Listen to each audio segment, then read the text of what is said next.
Corona काल में हर कोई बेहाल है। क्या तो अर्थव्यवस्था, क्या रोजगार और क्या कारोबार। लेकिन अभी कोरोना का ये संकट निपटा भी नहीं है कि इंटरनेशनल लेबर ऑर्गेनाइजेशन यानी ILO ने ये कहकर चिंता बढ़ा दी है कि अगर इसकी दूसरी लहर आ गई तो फिर रोजगार का बड़ा संकट खड़ा हो सकता है। लेकिन इस संकट के बारे में बात करने से पहले जान लेते हैं कि आखिर ये दूसरी लहर क्या है और इसकी कितनी आशंका है। सेकेंड वेव तब आती है जब आपको लगता है कि आपने बहुत कंट्रोल कर लिया है फर्स्ट वेव को, और उसके बाद एकदम से धीरे धीरे इन्फेक्शंस फिर वही एक पीक पे बढ़ते हैं। जब इन्फेक्शन रेट्स पहली वेव ख़त्म होने के बाद बहुत तेज़ी से बढ़ते हैं, उसे हम कहते हैं कि सेकेंड वेव आ चुकी है। अब ये दूसरी लहर की आशंका सच साबित ना हो, इसके लिए एक तो कोरोना वैक्सीन का बनना बेहद जरूरी है। इसमें भारत बायोटेक के एलोपैथिक और BHU के आयुर्वेद दवा के ह्यूमन ट्रायल पर सबकी निगाहें लगी हैं। We are proud to announce Covaxin, a live inactivated vaccine that is being developed at Bharat Biotech in partnership with ICMR and National Institute of Virology, Pune, and a public-private partnership.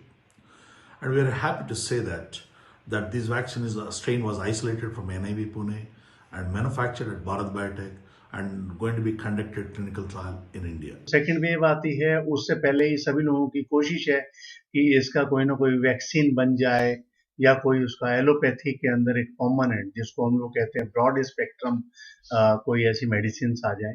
Ayurveda में इसके ऊपर बहुत बड़ा काम हो रहा है, जिसका कि बेस होता है कि इम्यूनिटी को बूस्ट करना। अब अगर बात करें ILO के अनुमान की, तो फिर दूसरी लहर आकर रोजगार के मोर्चे पर महामारी का असल कहर बरपा सकती है।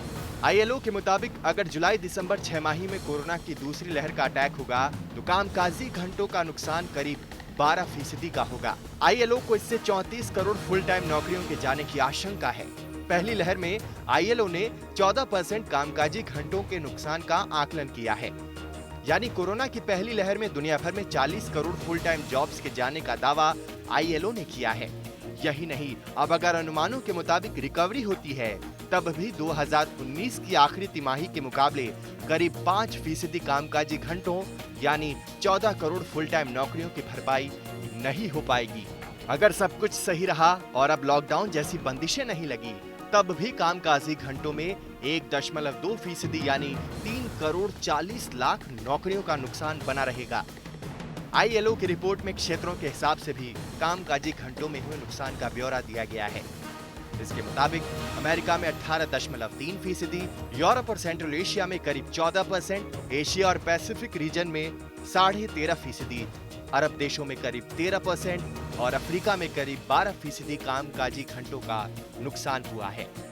अब तो यही उम्मीद की जानी चाहिए कि किसी भी सूरत में कोरोना की दूसरी लहर न आए।